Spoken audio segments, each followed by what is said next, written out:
as a caution, we will be talking about sensitive subjects today, so just beware. Hi, welcome to Kinship. We're 4 church sisters who share our discussions so that you're encouraged to deepen relationships in your local church. Hi, I'm Frances, and I'm here with Aaron Talata, that's Pam's husband, Chris Valencia, that's Bethany's husband, Paul Barrick, that's Kelly's husband, and my husband, PJ Tabayan. Say hello, men. Hello, man. Weirdos. Anyways, and the wives are here as well, sitting right by their hubbies. Say hello. Hello. Nice. Weirdos. That's my wife. So tonight we're talking to our husbands about lust. But before we get there, I have a question for all the husbands. Without slandering, what is your marital pet peeve? I feel like this is one thing you don't want to rush to, but I'll go first. My name is Chris. Hi, Chris. I'm Bethany's husband, and I would say that my pet peeve is probably when the house isn't clean. But I'm also kind of a clean freak, so Overboard. yeah. This is Aaron, Pam's husband. I would say my pet peeve is when Pam wants me to clean. Yeah, without slandering. What do you mean by slander? Because I could get in trouble here. Okay. I didn't think of another pet peeve.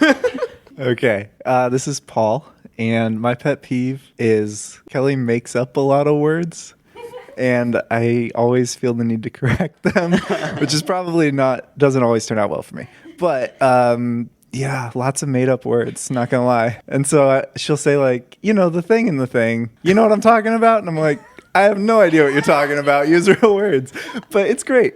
There you go. Yeah. Still loves you. I still love her. The thing and the thing. The thing, just yeah, that thing. Yeah, the thing. Dang. Yeah, she's perfect. This is PJ. And the only pet peeves would be slanderous, it seems. I'm just kidding. Well, that's not even what slander is, but let's see.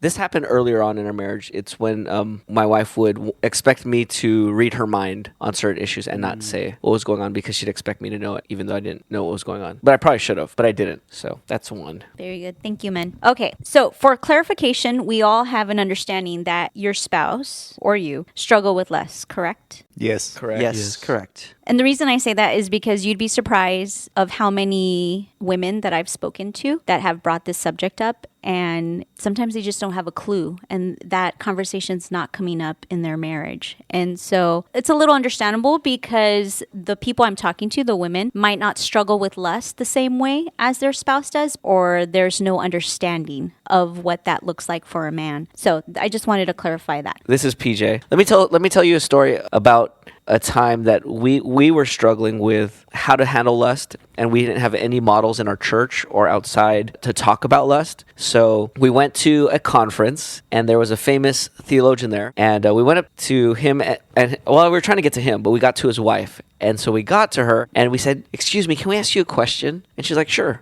And the reason I was so adamant of wanting to speak to her is because, again, I had no one to talk to. So as we're going through these difficult issues of lust and me not understanding it, I was just eager to speak to a wife who's been married for so long and get her wisdom behind it. So we get to this prominent theologian and his wife, but the theologian was talking to somebody else. So we're just talking to her, and we say, "Excuse me, can we ask you a personal question? Because it will really help our marriage." And she said, "Sure." And then we said, "How do you help your husband battle with lust? Does he confess to you? Do you make sure he confesses it to other men? What do you do?" And she looked like a deer struck by headlights. She had no idea. She was like, "What? No, my husband doesn't struggle with that." And we just kind of felt like, it was almost like we farted in front of her and just kind of embarrassed, oh no, did we just... Step on a landmine. Yeah, and so we just kind of backed up, and we actually felt bad for them because it seems like they've actually never talked about it in their whole marriage. So that was sad. Okay, so we're going to do another episode on women lust, and we're going to do another episode with just us ladies in regards to this episode. I guess more of a commentary and explaining and our side of how we handle any of these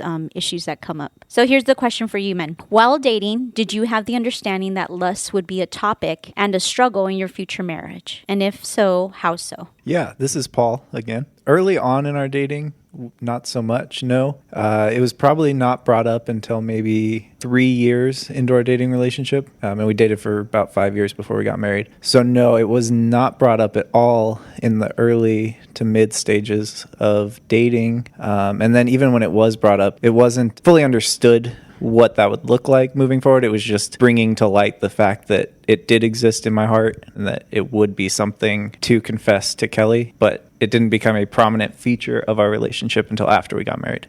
Yeah, I'll go. This is Chris. So we were dating for 2.5 years, and it probably wasn't until we started marriage counseling with... This is premarital I counseling. didn't think it ever. Sorry. Well, Bethany doesn't think it ever came up. I would say it came up when we would, we got premarital counseling from your parents. I would say partly it wasn't like a full counseling, like a book or some kind of program that we went through. But I would say for me, that's when we kind of touched on it, but it was just very, I guess, vague. And for me, going into marriage, I think I probably fell into the lie that, once you get married, you're never going to struggle with lust because you're married. And so I think that was my approach. And I was pretty much banking on the fact that I'm going to be married and I get to enjoy my wife and being married with her. And that's just going to go away. But that wasn't the case, as we all know. So Yeah, this is Aaron. I resonate a lot with Chris, where lust never really was emphasized as such a bad thing until maybe late high school. And then that's kind of when Pam and I started dating. We were dating for like 6 years before we got married. And so when Pam and I would struggle with lust, we didn't really make a big deal of it until we met PJ and Francis. And when they started discipling us, when we started going to Crossview, that's when we started seeing the weight of lust and kind of how it will affect our marriage and how it did and does. So through our dating relationship, I don't think we really knew until we got that legit discipleship from PJ and Francis and the other men and women at Crossview, and even going into where we are now, almost 4 years married, we still get and need that counseling and discipleship. This is PJ.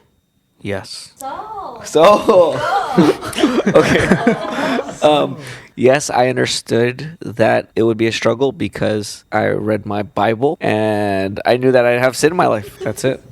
That's how I knew. I was a youth pastor and I counseled married men who'd get caught with pornography. But I knew that before that. Okay. I don't know. Anyways, it's fine.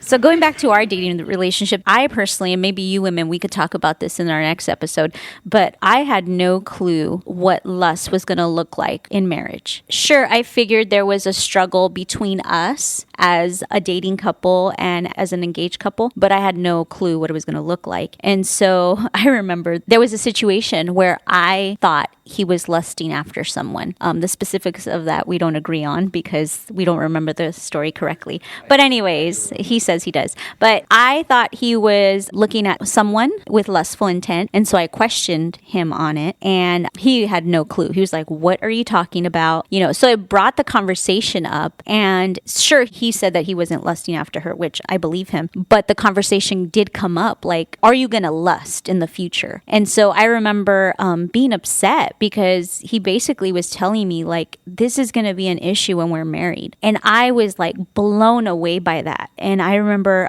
we met up at the park. Well, I didn't want to talk to him for a while. I was pushing him away and then we met up and then he told me this is going to be an issue. And then I said, I don't want to marry someone that's going to struggle with lust. And he like sort of laughed at me, but in a very nice way because he didn't want to lose me at the same time. So he was just like, then you don't want to marry anyone. And I remember thinking like, how dare you? Like, yeah, I just remember being very upset and I took off the engagement ring and I slid it across the table and I told him like, I'm not going to marry you. And then I left and it was a very sad few days because I was determined not to marry him and marry someone that would bring lust, sinful lust into our marriage. How dare he? And now we think about that and we think it's funny. Well, funny, sad. I just think, okay, let me just say, the only thing I said was, you don't want to, if I did laugh and I said, then you're not going to get married. And he said, yes, I will. And I said, no, you're not going to find anyone. And she said, I will find someone who doesn't struggle with lust. And I said, if you find someone who doesn't struggle with lust, he doesn't want to marry you because he's not going to want to be with you. He probably has the gift of singleness. And so she's like, no, I'm going to find him. And that's kind of how, and she gave me the ring back. And I said, you're not going to find him. And so that's how we ended that episode. It was funny. Funny, sad. Okay, Chris, can you read Hebrews 13:4? Sure. Hebrews 13:4 says, marriage is to be honored by all, and the marriage bed kept undefiled, because God will judge the sexually immoral and adulterers. So that's a very weighty passage. So as a husband, what helps you to keep the marriage bed undefiled? I'll start. This is Aaron, Pam's husband, Aaron Talata, executive producer Aaron Talata.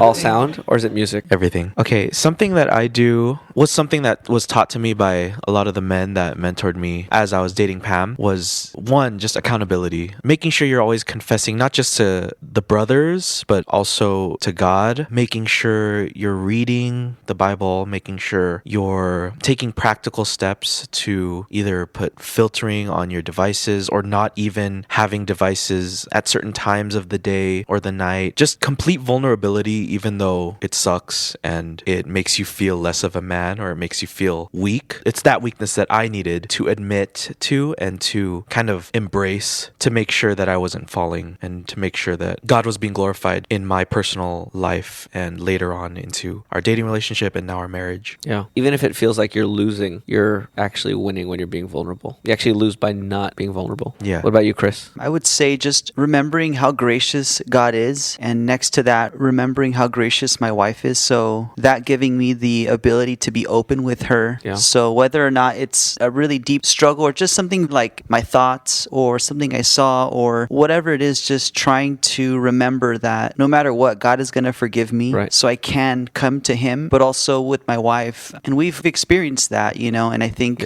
with seeing her forgive me, seeing her love me and be there for me, I think has helped because I try to remember the grace of God and that we're married, Right.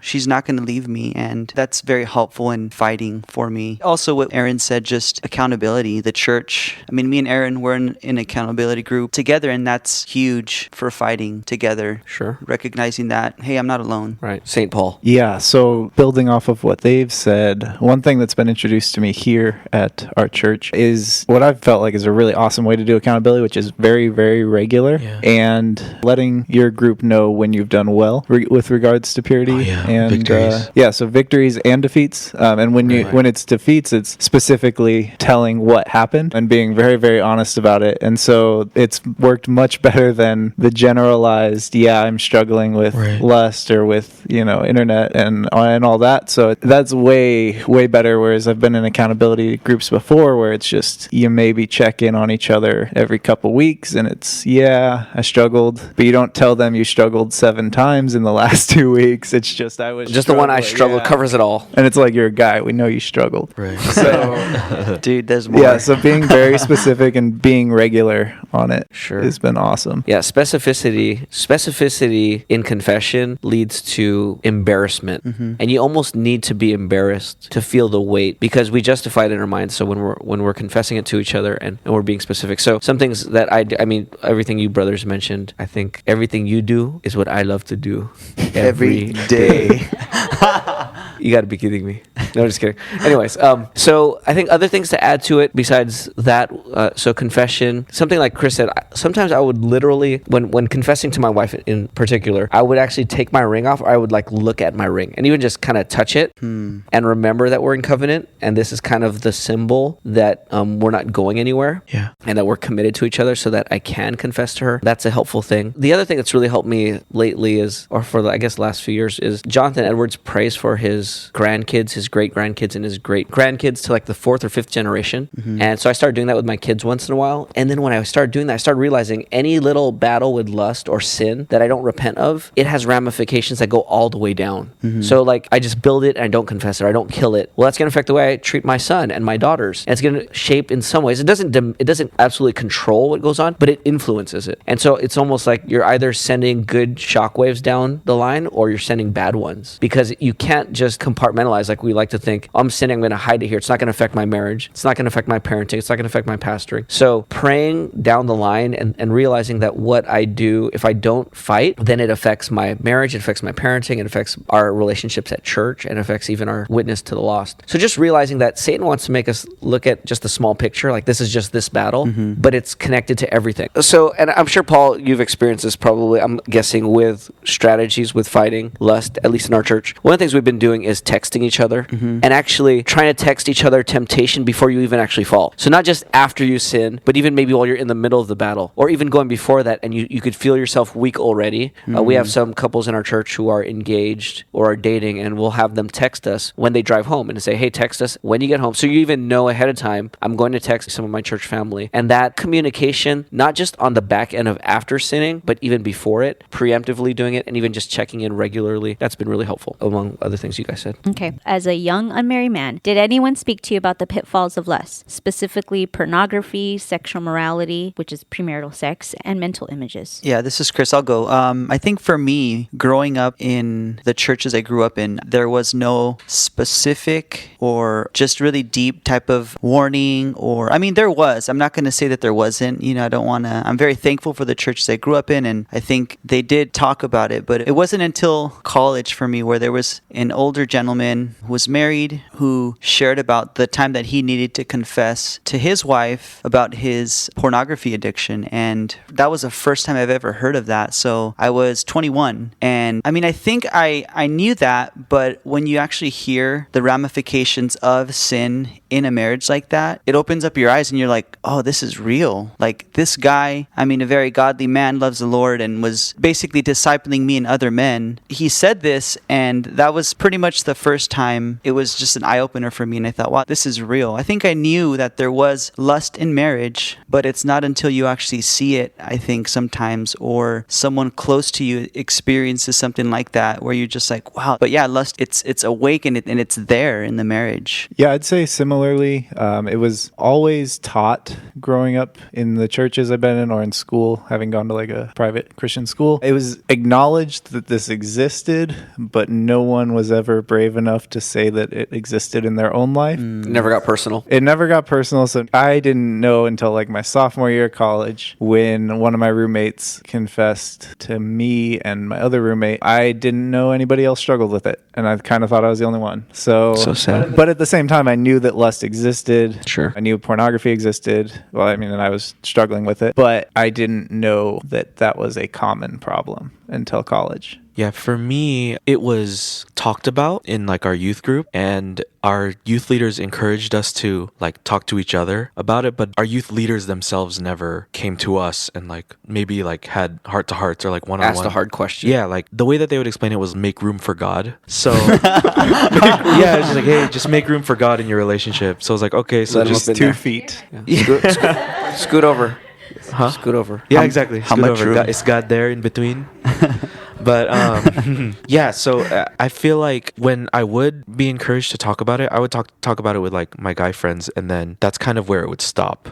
So this is like high school, and even going into college, the only people that sat me down and started to really like get into the nitty-gritties was guys from Crossview and guys that understood that this is like a legit thing that we need to be addressing with each other. And it was scary at first because I was like, what the heck? Like, Get out of my business. yeah, one, I don't even know you guys that well. Why are you guys asking me this? Like, it's like already you're like jumping into like such deep stuff. But later on, I started to appreciate it because I would go back to like my old friends and like hear how their lives are going or not going and stuff. So it was a little discouraging, but it gave me a deeper appreciation of older men that finally like took the chance to just speak up and speak into that area of my life. So when I was in high school, I knew it was wrong, but no one ever warned me. I think one time my mom thought you'd be on the, well, back then you can't be on the, there's no smartphone. So like you have to go on the internet downstairs in the living room. So it's like, why is PJ on the internet at 1 a.m. when everyone's sleeping, but they'd be like, go to sleep, but they wouldn't say anything. But I think they would know, but they wouldn't say anything,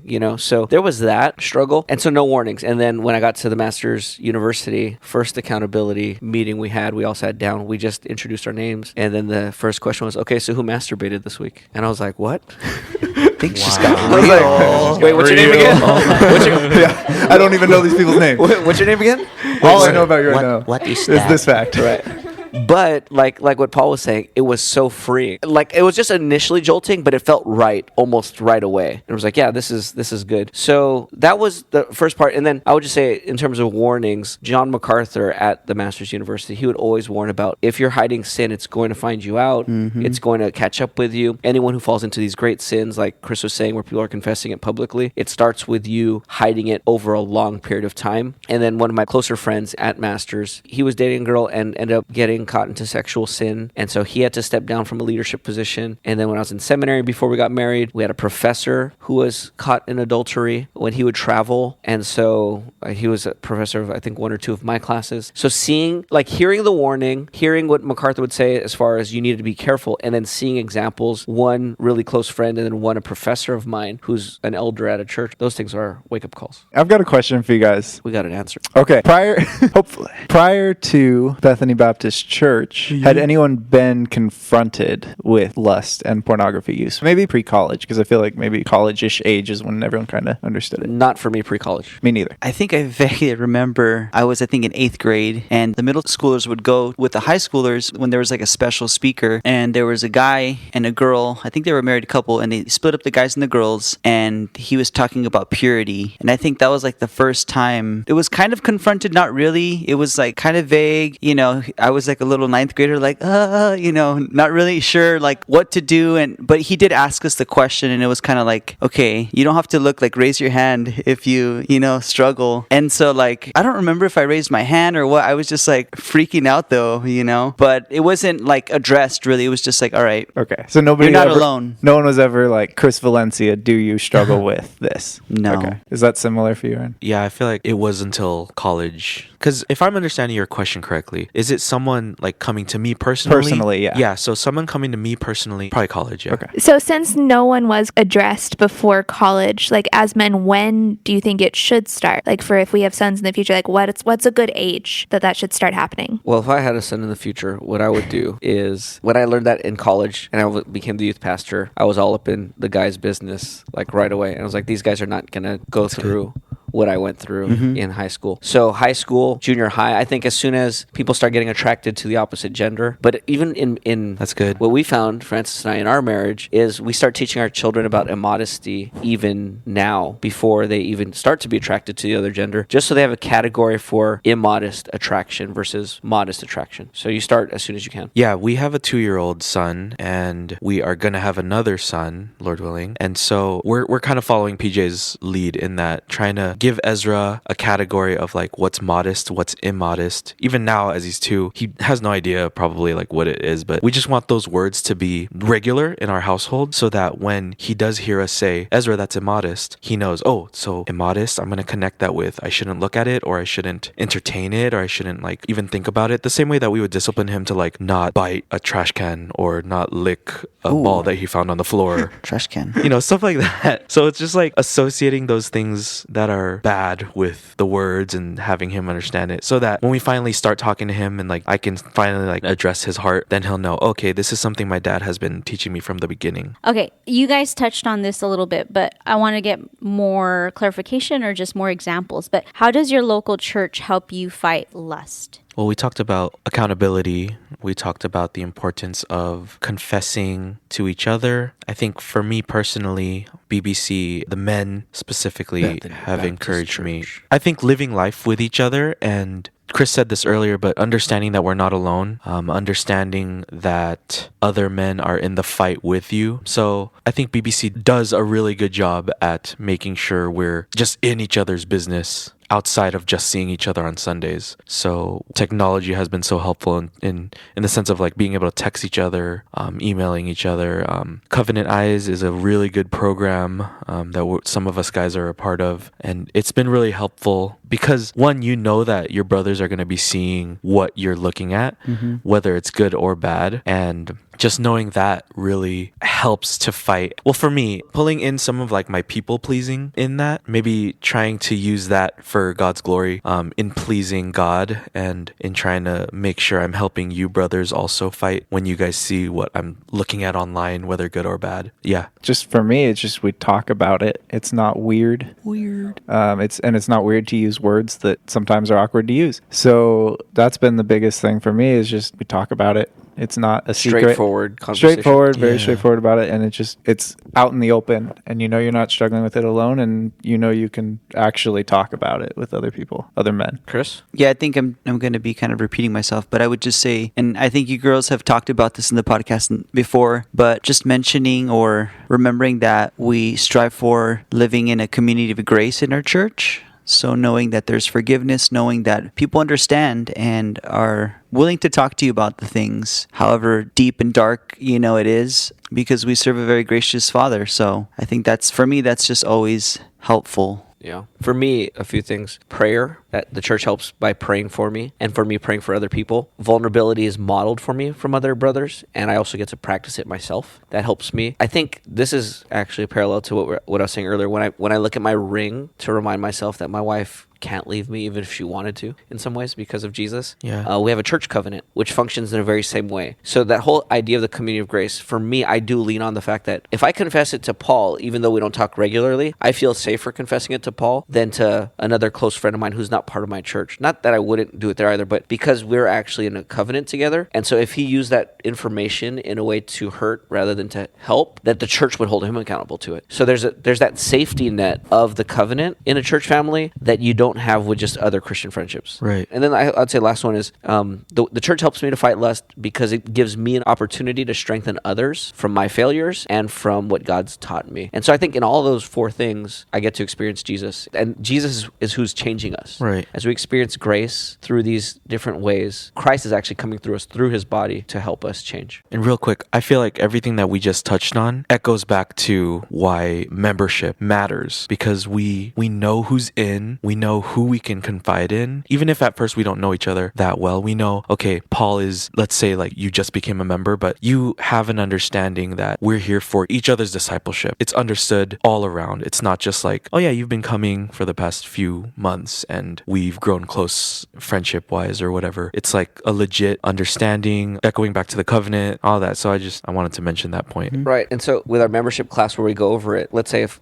we just keep on pointing at Paul. I know. He was the new, even fall though guy we've all here. been members for a while, being the newest member here, even though he's been a member for a while, Right. it's like when you teach about it in the membership class, then they come in and then people start opening up their lives. You're like, whoa. Right. But then it actually even pulls them in. Exactly. Because for them, it's like, okay, I heard about a membership class, and all of a sudden I'm a member, and people start sharing their burdens with me and confessing sin. It's almost, you can maybe share from your perspective. I almost feel like it could almost be overwhelming at first, and then freeing Yes. to be like, wait, this is actually what it's supposed to look like, right? So you guys have shared like general ideas of how the church is helpful. So what are specific questions you guys are asking each other? Maybe daily, weekly, after you fall? What are the specifics? What does that look like? One specific thing that I know I do with my accountability group, and I believe you guys do as well, is the goal is daily, generally daily, although sometimes I'm a little lazy on that, but daily texting of, we have four things. So it's, by God's grace, today I have not looked at, indulged in, fantasized about, or pursued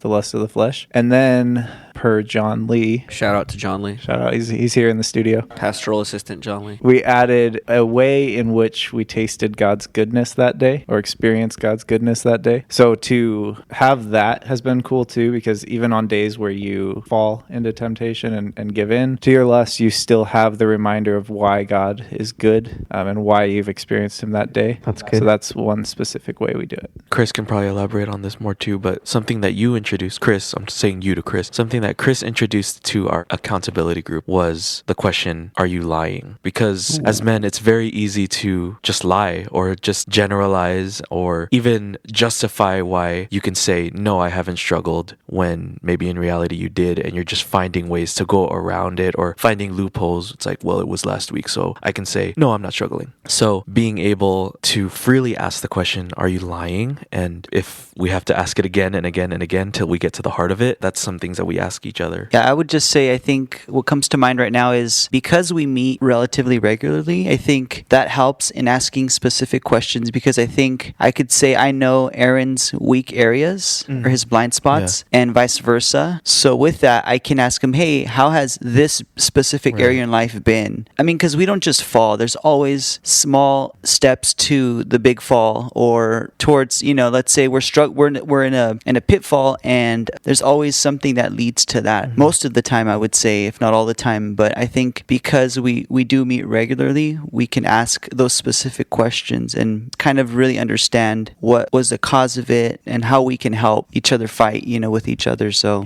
but not fight like with our fists. Each other, but fight for each other. That's why I have this black eye. Questions I ask, there's a few different categories that are coming to my mind, but one is I'll ask specifics. When did you do it? What happened before it? Did you struggle at all? Did you think about texting anybody? Did you think about calling beforehand? What did you do after? Do you still feel guilty right now? Are you confessing now with a state of rest, or is your soul still feeling despair? So yeah, do you feel forgiven? What are other questions I ask? Are you lying? We do one thing on Sundays, which is this. After we do a prayer of confession, we usually read a verse. And so if I have my old bulletin, I'll read that verse to them, or I'll text them that verse as another way of just reminding them that God forgives. Right. So as you keep asking questions, there's a little bit of a state of resistance and hiding. And then you start to realize, why am I hiding? I just need to share the full thing. It's actually going to help me more if I do. So less triggers. And then another one is, if you could do it over again, what would you have done differently? How could you have done it again so that it wouldn't have been that way? Yeah. Or the other tricky thing is you get used to confessing to the same guys. So it actually loses its embarrassment, which is actually a danger because you don't feel the weight anymore. So sometimes I would say you need to widen your circle. Who else can you tell? Can you add another person, where it's fresh? As married men, we never get used to confessing to our wives in some ways just because that's always the best accountability partner. So anyways. Why is fighting lust such a big deal? I mean, it's a big deal, obviously, because it's a betrayal of your covenant with your wife. That's good. It hurts her. Like PJ said, we don't enjoy confessing to our wives for a reason, and that's because we usually don't enjoy the look on their face after we've told them. And so, that's difficult in itself. And then on top of that, it's sinning against God, and it hurts God, and it's why Christ died on the cross for us, and we're thankful for that forgiveness, but it's the reason why he had to is because of our sin. So Matthew 5:27-30 is always one of the first texts that come to my mind, which is Jesus said, "You have heard it said, don't commit adultery. I say to you, everyone who looks at a woman lustfully has already committed adultery with her in his heart. If your right eye causes you to sin, gouge it out and throw it away. For it is better to lose one of the parts of your body than for your whole body to be thrown into hell. And if your right hand causes you to sin, cut it off and throw it away. For it is better that you lose one of the parts of your body than for your whole body to go into hell." So why is fighting lust such a big deal? Because if not, you'll go to hell. That's the scariest thing for me. And I think we need to feel that reality and even tell other members, like, if you just get complacent and you just get comfortable with it, like, we could tell each other, you might go to hell. Like, you might not really be a Christian if there's no fight and you just don't care, or you care more about being found out than killing the sin. So it's a big deal for your eternity. That's the biggest deal. Again, you're not saved by killing lust, but it reveals whether you're truly saved. Okay, and this is the last question. How does unrepentant lust affect your marriage? So it affects my marriage to Kelly in that it definitely makes me, in those times, it makes me appreciate my marriage less. It makes me not enjoy marriage as a gift, and it makes me see it as not a gift. So either I'm turning to lust and sexual acts outside of marriage because I'm unsatisfied with my marriage, either sexually or emotionally or whatever. It's not necessarily just not having sex, but it continues that cycle of marriage is to fulfill me and my needs, and when I can't find it there, I'll look elsewhere. And so it takes all gratitude for the gift of marriage away. I think I have two things. For me, I think unrepentant lust affects my marriage. Firstly, in my wife's trust for me. When I'm regularly confessing to her, I think I begin to build the trust. But when it's more inconsistent or, if I'm not being truthful, I think it really builds a barrier between us, and she loses her trust in me. And secondly, I would say for me personally, I think for whatever reason, I'm unable to live with my wife in an understanding way. I become very sharp And I think there's a lot of things that change in our marriage that I don't see, and I think she does. So I think there's still a lot of things that I don't quite get and understand, but it really affects my marriage in many different ways. For me, I have the tendency to build up walls between her and I, and even it causes me to want to perform and find ways to make sure Pam isn't asking me like heart questions. So it sort of makes you hide? It makes me hide. Or like have distractions or deflections? Yeah, that's the one. Distractions, or even perform like, so I'll favors and just kind of... I'll do favors. I'll kind of be overly like, look, I'm spiritual. Look at all of these good stuff, sort of to distract her from ever asking, so how's your heart? Or how are you doing with lust? Or how are you doing with fighting sin? And just to throw in a recent example, we got into a fight. It was like it was on disciplining Ezra. And I think the question was, she just asked me like, what's going on? And I felt my heart just close up and just be super angry towards her and not even want to answer that, because I knew that would lead to more heart questions that would eventually lead to, hey, are you struggling with lust? And I didn't want that to happen. And so, yeah, that's how unrepentant sin affects us. It's just I try to find so many loopholes to hide or to perform with my own wife. Yeah, that's really good. I think a practical one that would tempt me is temptation to lust during intimacy. So if you're not repenting and really dealing with it, then thoughts can linger in that regard. I think what Chris said, you almost read my list here. I have 3 things written, and you said almost all 3, but in a different way. The barrier you talked about between you and Bethany, there's not only the barrier when they realize it, but when they don't realize it. Like, there's still an invisible barrier. So it's not only the loss of trust when they find out, but even before it, sin just automatically puts up a barrier. Yeah. So you lose closeness, you feel distant from your spouse. Yes. And then irritability, for me, that's the second, was like being irritable. And all of it, because lust, like any sin, is selfish. Right. So you're actually, if you're not repenting of that particular selfishness, you grow more selfish and you start to care less about your spouse and you start to protect yourself. So that's what happens to me. And I assume to everyone in different ways. Okay, so that is all. Thank you again to you men and you ladies, obviously, for allowing us to speak to the husbands. And thanks to me too. Thank you. Thanks, Francis. Yes. Drum roll. So thank you, men. I know this was not an easy topic, but God is working in you, men, and we hope that this helps local churches. So thank you again for listening. We hope that you can share Kinship to your friends, your family, your church family. We also want to thank Bethany Baptist Church for the love and the discipleship that you've given us. Thank you to Aaron, Chris, Paul, and PJ. And thank you, ladies, to Pam, Bethany, and Kelly. If you have any questions or comments, please email us at Paul can do it. What's the email? Oh, yeah, it has to be someone that doesn't know it. Chris, what's our email? I didn't know you guys had an Kinship email. What do you say? There's no www.kinship.podcast at bbc.church. .gov. I don't wrong. know. All of you, wrong. Okay. PJ Tobian at BBC. If you have any Gospelize.me. questions or comments, please email us at kinshippodcast@gmail.com. Thank you, Kelly. First try. Awesome. Please leave us a review on iTunes or any of the apps. 5 stars please. 5 stars and above. And that is all. Men, say thank you. I mean, Thank you. Thank you. Thank you. Thank you. I meant men so say thankful. bye. Bye. Bye. Bye. Bye, guys. I'll see you guys later.